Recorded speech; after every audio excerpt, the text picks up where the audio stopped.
I'm Kimmo LAHDEVIRTA, Ambassador of Finland in Belgrade, and this is HONA TV.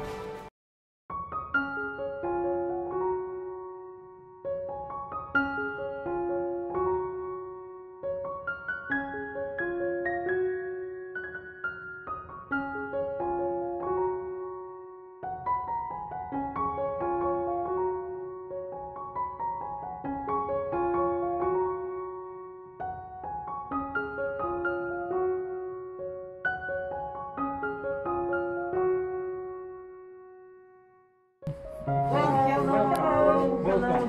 Thank you very much. Thank you. Please come in. Thank you. Hello. I'm Anna from the TV. Nice to meet you. Nice to meet you.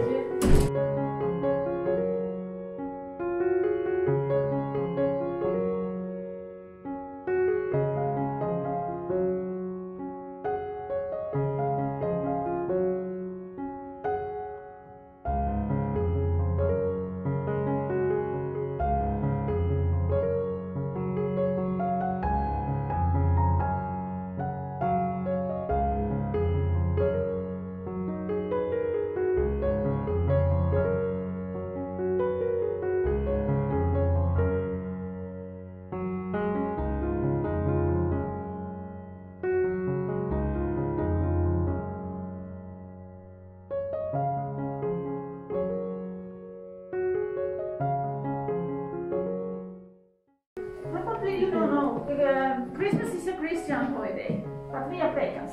We have our own old religion, which is anime nature, very similar than in northern Japan. And we have mixed Christian things and pagan things. And our Christmas always starts 24th of December, in a way that we make a big this kind of thing.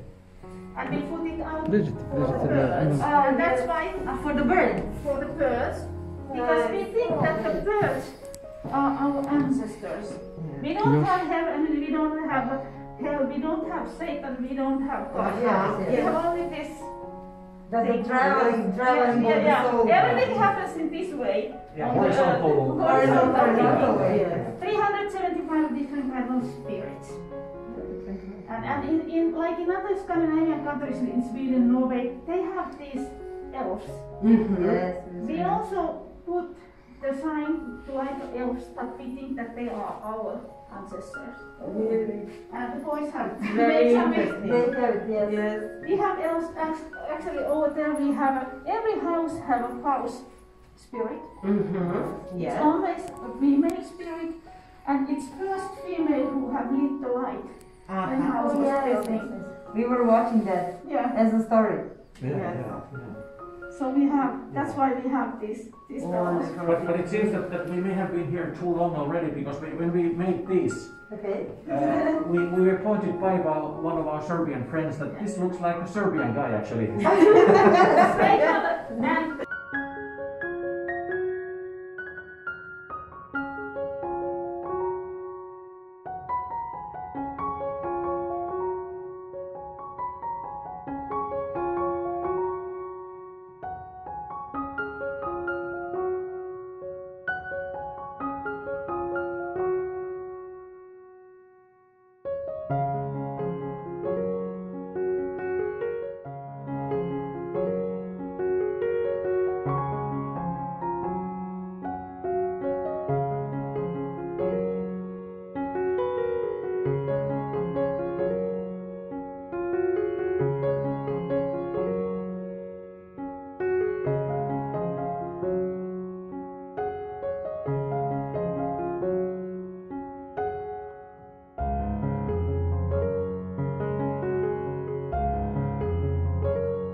Hello everyone, welcome to the show World from Another Angle produced by HONA TV. Today we are in a residency of Embassy of Finland in Belgrade.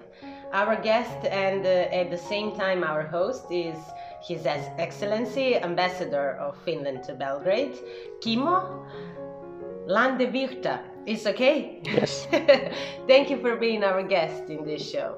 Thank you, and an honor to have you here as our guest. Thank you very much. It is our pleasure and honor to have you as a guest. Please, Your Excellency, could you share with us your experiences and how was when you were a student back then? You started your career in 1990s. Well, world was then quite a bit different. Yeah. And actually, I first studied to become an officer. And actually, when I was working as an officer, I also started studies at the university. And during that time, my wife actually saw an advertisement at the newspaper that the foreign ministry is recruiting new personnel. Oh, what a nice story. Yes, indeed. And so I applied, and here we are. But of course, let's say international issues have always interested me. Yes, nice. You said that before Serbia you were in a lot of different countries. This is not your first posting. No, actually, I came here from Helsinki, where I was the Director General of the department that takes care of both Americas and Asia. And before that, I was ambassador in Hanoi, Vietnam. Yeah, quite different everything, culture, climate. Yeah, many differences, but surprisingly also there are always similarities. Yeah. No matter where you go. Yeah. People are not that different, actually. Yes. While we're speaking about similarities, which similarities there are between Serbians and Finnish? Well, I think it depends on the perspective. If you look far enough, having this Asian perspective, I mean, we Europeans are actually quite similar in many ways. Of course, there are differences, but there are also differences between, let's say, people in Western Finland and Eastern Finland, Northern and Southern.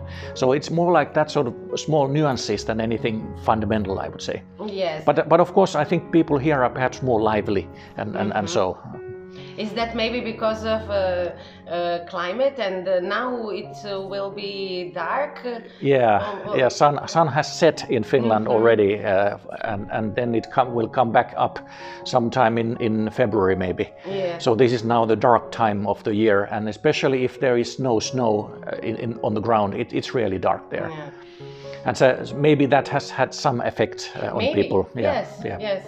Here is a lot of sun, but winters can be cold. Yeah. Here too. Yeah. Being a diplomat is not easy. It's a great responsibility to represent your country. What would you say? Which skills ambassadors should have?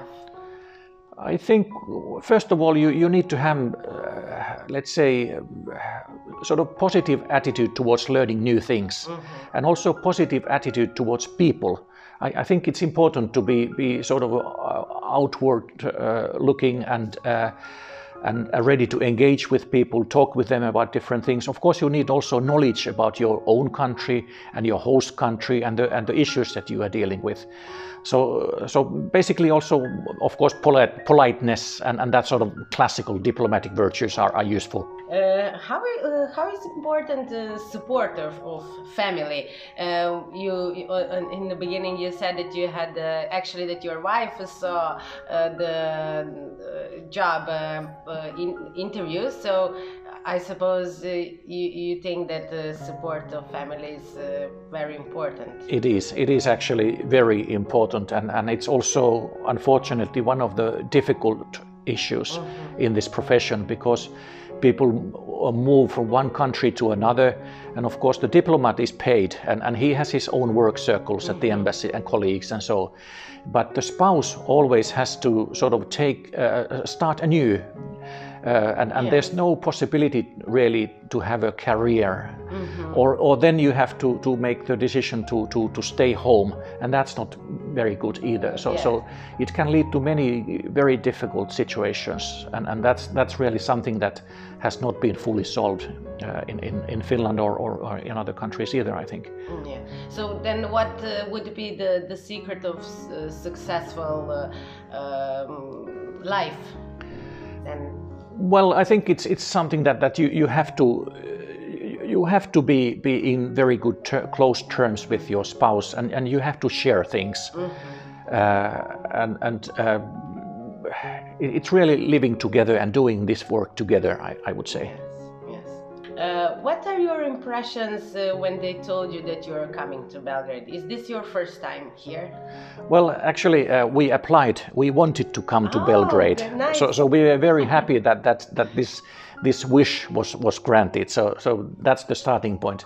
And I had visited Belgrade before, but that was in the 1990s. And of course, the country was quite different country at that time still. Yes, yes. Why you wanted to come to Serbia? Well, what was so interesting? I think Balkans overall is a corner of Europe that is fascinating in many ways.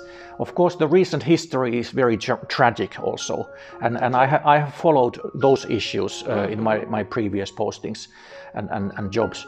But we really wanted to come here to experience firsthand how this part of the world is doing now.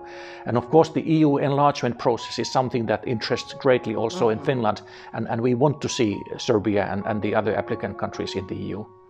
What would you say? Are you, let's say, satisfied with what you saw? Yes, there are plenty of things that are great in this country.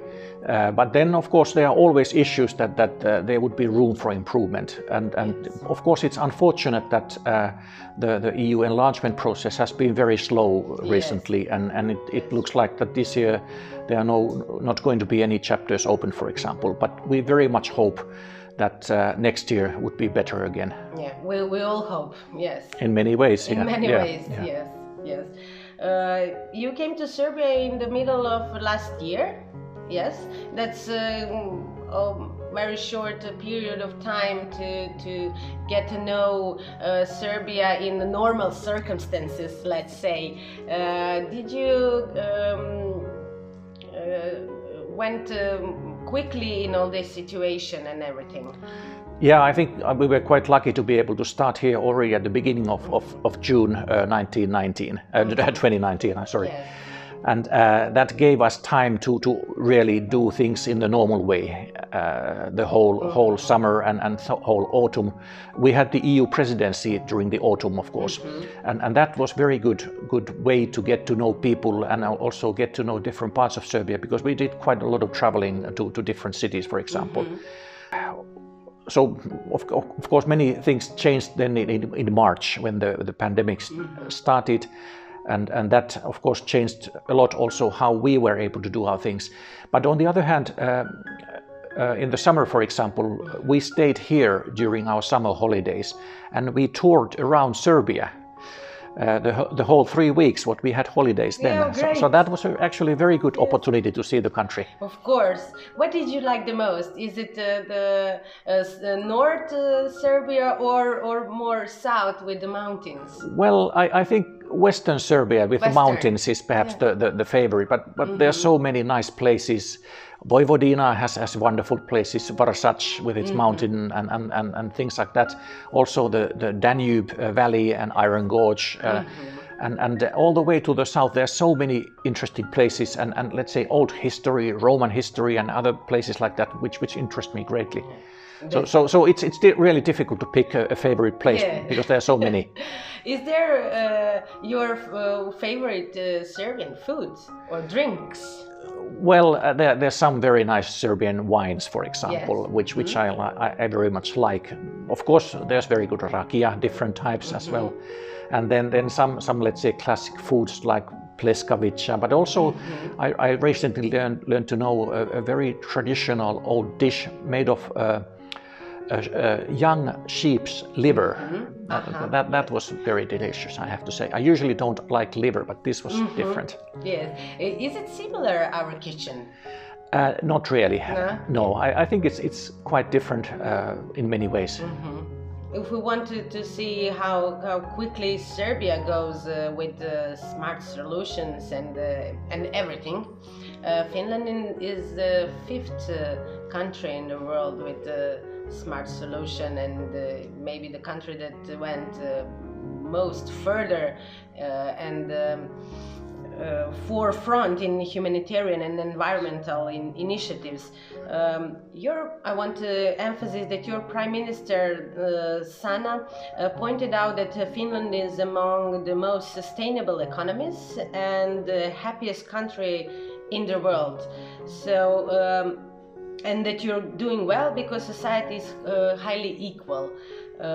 What is the global plan to achieve the goal of sustainable development? And yes.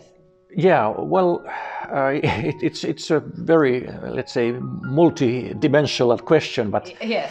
But I think, yeah, the goal of achieving sustainable development is really fundamental. Mm-hmm. And for example, we have set ourselves a goal to become carbon neutral mm-hmm. already by 2035. Which is well ahead of the EU target of yes. 2050. Mm-hmm. So that's perhaps the starting point.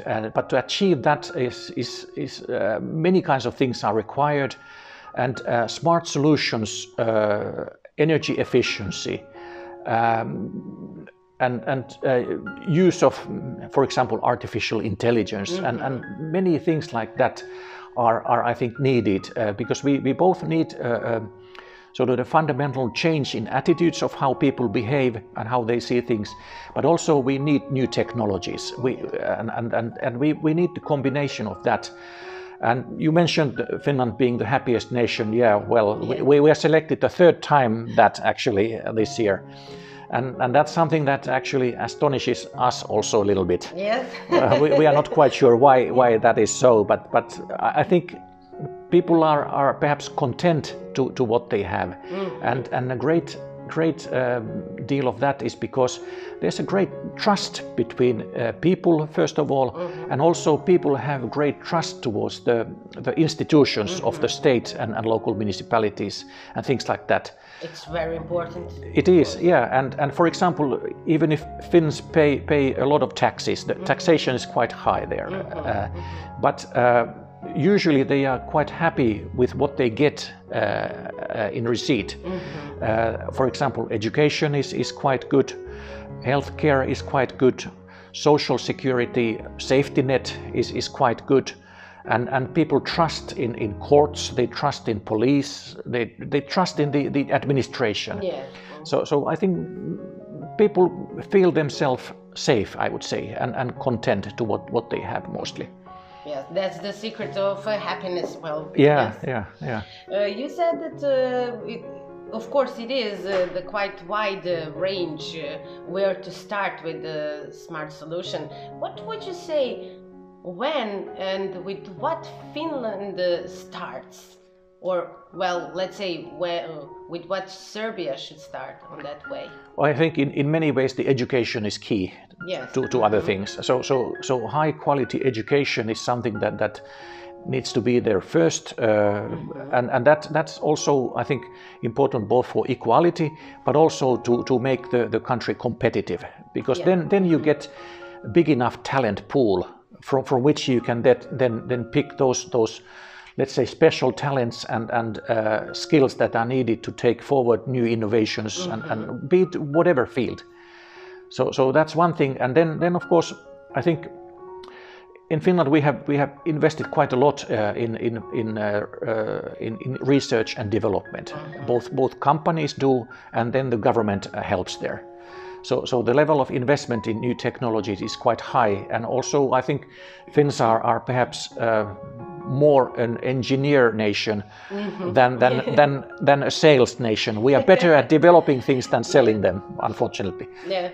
Well, but you're the most happiest place to live. Yeah, well. How would you assess Serbia when it's come to its potential? I think Serbia has really great potential. You also have very good basis, I think, in education. You are very centrally located in many ways, so you are in the middle of things here in this area and in Europe. And I think, of course, it would be very good if Serbia became a member of the EU, because that would then facilitate still many other things and bring in funds, cohesion funds, and things like that, which would really help in the development of the country. But even now, I think there is very good potential, and for example, the ICT sector here is very developed, and many other things also that offer very good possibilities. Yeah. What is the interest here in smart solution, or have you any project? Have any project been launched in Serbia in which Finland will participate and help with? How no? Because last year and a couple of years ago, you had a lot of seminars and lectures about Finland knowledge in smart solution. Yeah, well, for example, in May last year, we had a seminar here about the smart city, and that was done with NALED, and also the city of Belgrade was a key partner there. So this is something that we obviously continue. This year we have, for example, started cooperation with the Prime Minister's office regarding artificial intelligence. And I hope that it would be possible to introduce, for example, the elements of AI course here in Serbia in Serbian. It's an online course about the fundamentals of artificial intelligence developed by the University of Helsinki and a company called Reactor. So that's something that I hope that also would be available here in Serbia.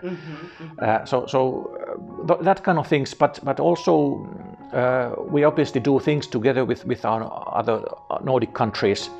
And I think next year what we are thinking of is doing something regarding the circular economy.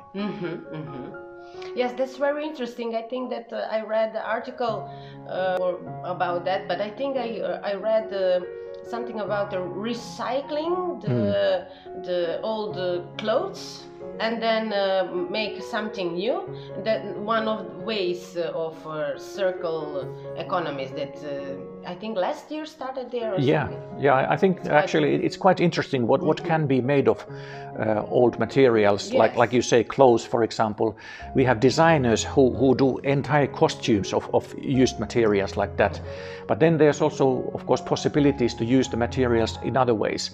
And circular economy really is something that we need. Obviously, we need, let's say, natural resources to some degree. But many of the resources are already a little bit scarce. And we have plenty of used resources that could be still used again. Of course. So yes. that's something I think that is fundamental. And for example, here it's very important also to increase the awareness of how, let's say, used materials can be used. Yes. I think it's we have much better ways to use them than put them in a dump or burn them. Yes, that's true. Was it easy? Well, how would you assess the perspective and is here enough knowledge about circular economy, about how important are smart solutions, and are we developed enough?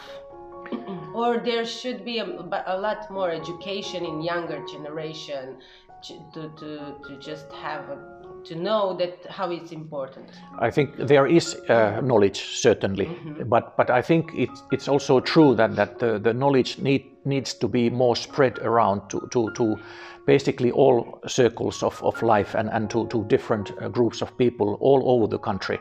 So not just the leaders and the scientists and people like that, but ordinary citizens as well. Yes.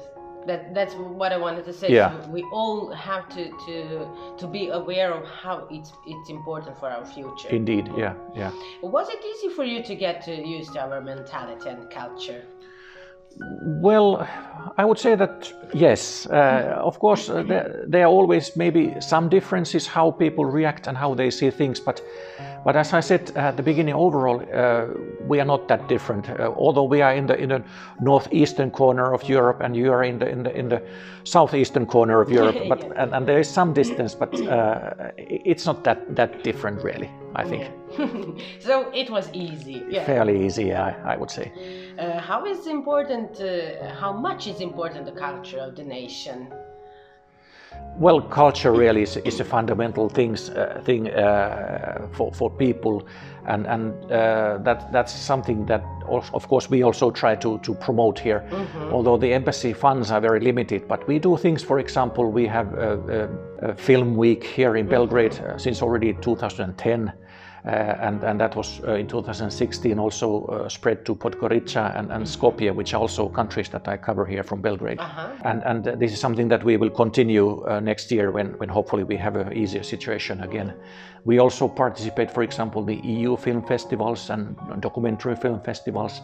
We do concerts here. We have a Finnish concert pianist here, Mr. Uki Ovaskainen, and his son playing cello. They have played here, also organized in concerts organized by us, and many kinds of things that we can do.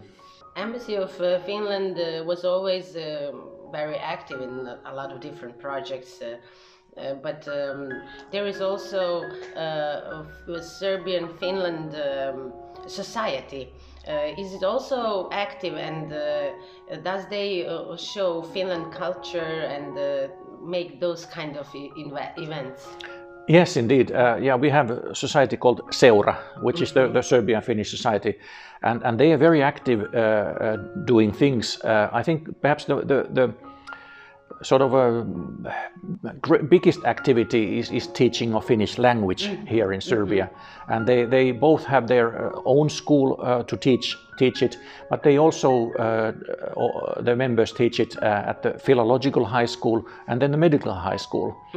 And so that the teaching of Finnish language is something very important for us, but they also do cultural things. And for example, this year they organized Sami Day here in Belgrade, and that was very nice. But they also do things in relation to food culture. I think it's called Delicious Monday. What they do at normal times. Yes, that's what interests to us, because you know Serbs like food, so we like to try a different kitchen. Yeah. So yeah, we have chance to try Finland kitchen. Indeed, That's very nice. And we were actually also happy to participate in the Food Planet event in Novi Sad. Even in these difficult circumstances, we were able to show some traditional Finnish street foods there. Oh, great! Yes, great.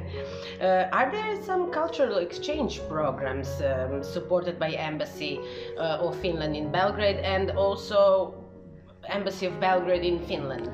Unfortunately not. We don't have that sort of possibilities, but of course we have also cultural institutions, and they do things together.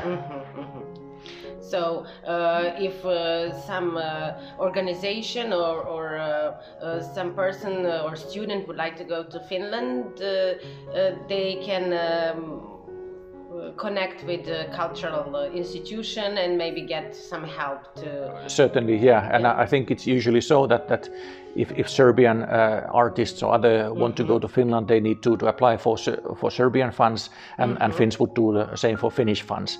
But then of course there are always also EU funds for cooperation, and when we have an EU country and a country from outside the EU, and maybe some others as well, so that's a third kind of possibility for funding. Yes, great. What would you personally recommend to the Finns who came to Serbia? What should they not miss to see? Well, it always depends on what they are interested, but for me personally, for example, I think the history here is fascinating, and therefore I think cities are, first of all, there are some marvelous places. I have to say Belgrade itself, Novi Sad, Sremski Karlovac and Niš. There are so many places with such a fascinating history that it's definitely worth seeing. But on the other hand, of course, there's also the nature and the mountains, the rivers, Danube. So many wonderful places that people should really see. And for example, Tara National Park has some wonderful sceneries as well. Thank you. Do you have information about how is it bigger trend of Serbians going to Finland or vice versa? I don't have statistics, unfortunately. I think it's more people coming from Finland this way than going that way. Yeah. but like I said, I'm not sure about this. And of course, this year has been very different in that way, sense as well. How would you describe Finland in 3 words? Well, modern northern lakeland. Yeah. Wonderful, wonderful. What would you say, what is your life philosophy or motto? Well, I think perhaps it's good to give life a chance, meaning that don't plan too much ahead. I think you should be open towards what life is opening to you. Yeah, great. If young people ask you for advice, what would you say to them? Well, I think the key is that don't be nasty, don't be greedy. Be positive towards other people, be courteous to them, and so moderate in ways. So I think that's the key for happiness in many ways, for good relations, for I think also for success and things like that. Yes. Did you try to learn Serbian language? Yes. When we came, we had a teacher here, a very good one actually. But unfortunately, the autumn when we came was so busy that I just couldn't put enough effort to that. So now there's been a pause. Was it difficult? To some degree, yes. But it's always the same with new languages. Yes, of course. But it's all. I think it was also very rewarding to better get to understand some basic expressions, questions, answers, but also a little bit of the culture, because culture is always related to language in many ways. So it gives insight also into that. Yes. How would you assess the bilateral relations between Serbia and Finland? I think very good, very friendly, and with deep respect towards towards each other. So that's the starting point. But I think there would be room for improvement to deepen relationship and widen it. And for example, it would be great if there would be even more trade, for example, between our countries. We had the direct flight connection until last year actually. But then with the pandemic it was discontinued, and we will have to see how that is. But that's always very important way to strengthen relations and enabling people to travel much more easily. Yes. What our countries now are working on beside the circumstances? Of course, everything is changed now. Well, I think always we are looking for new things, and this Nordic event with circular economy is something that we hope that can lead to concrete results also, and more awareness of this issue. Cooperation in the artificial intelligence sector is something that I think offers great prospects. Also, for example, issues like 5G is something very fundamental for many other things as well. And we of course have Nokia as a Finnish company in this field, and what's I think very interesting also is that we have some big Finnish investors here now, for example, investing in wind power. Oh yes, so it's a big potential. Indeed, yes.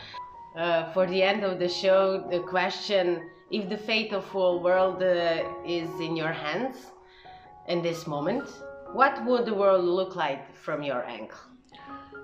Well, I think, of course, the environmental issues and climate issues are something very fundamental that worry me, and we definitely need to do things regarding those things in very concrete way. But the other thing that worries me is the polarization, both within and between countries and regions. So that's something that I very much hope that both our leaders and our citizens would have, let's say, courage and wisdom to start to tackle, because I think polarization does not lead to any good things. Yeah. Thank you very much for being our guest in this show. Thank you. Hope to see you next week in some seminars, and that we will speak again on the new topics for the new future. Great. Thank you very much. Thank you. Yeah. Thank you very much for watching us, and see you in next World from Another Angle.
Greetings, Kumana Ona, HONA TV Suomen suurlähetystöstä.